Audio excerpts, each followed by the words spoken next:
Alright guys, welcome to another episode of Badasses of History. Today's episode is a little bit more serious.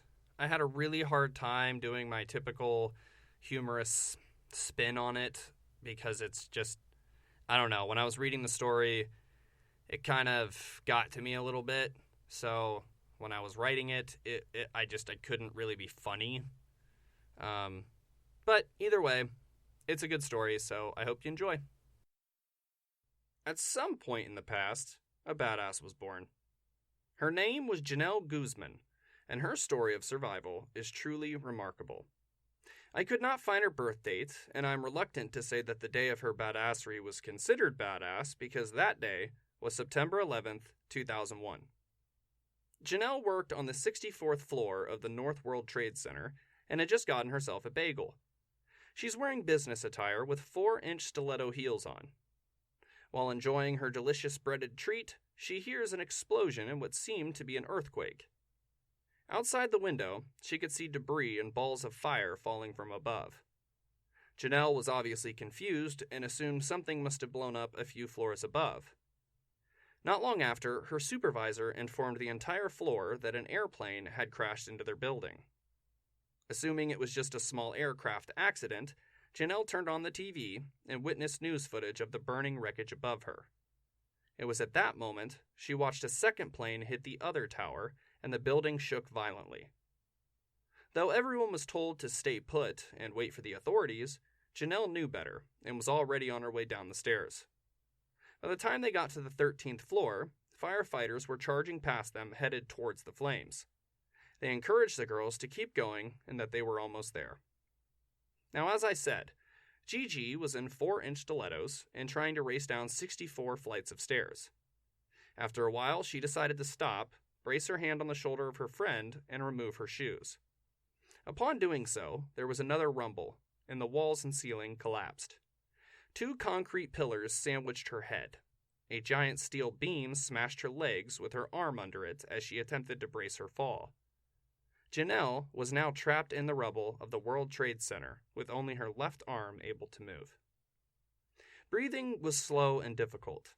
Her legs and arm began to feel numb. It was pitch black, and as Gennelle attempted to call out for help, there was no response, just dead silence. She was completely alone and barely hanging on. She tried to move some of the debris off of her with her free hand, but it was impossible. The steel beam weighed a few hundred pounds, and so did the concrete pillars wedged between her head. A few hours pass by, and Gigi starts to fall in and out of consciousness. She has lost feeling in most of her body at this point, and when she wakes up, she isn't sure if she's alive or dead, but begins to plead with God to give her one more chance, to make her life meaningful this time around. She falls in and out a few more times, and breathing is becoming increasingly difficult. Gennelle has no concept of time, being trapped in complete darkness and complete silence. She has no idea that she has now spent an entire 24 hours trapped beneath the surface of the towers.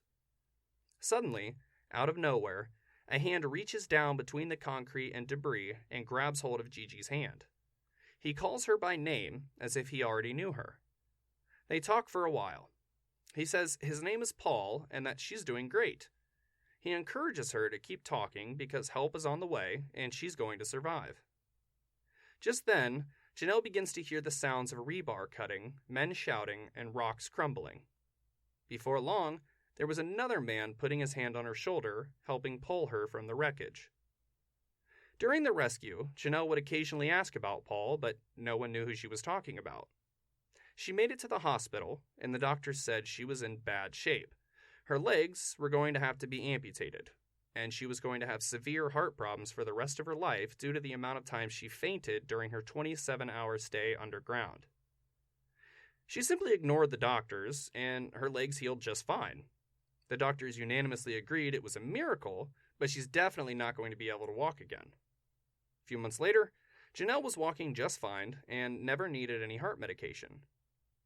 Some years later, she defied medical science a third time by having 2 perfectly healthy kids, adding to her story of survival, determination, and willpower. On September 12, 2001, Gennelle was the last person to be pulled alive from the towers. As for Paul, 10 years later, she is still trying to find him. He had such an impact on her that she wants to personally thank him for staying there and keeping her going. Despite having asked dozens of firefighters and volunteers, no one has the slightest clue who she's talking about. My opinion? Paul was a helping hand from the big guy upstairs. I mean, come on.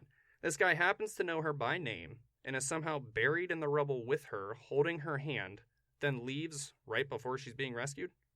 Yeah, right. I think she had her prayer answered, and a man named Paul was sent to keep her company. But hey, that's just my opinion.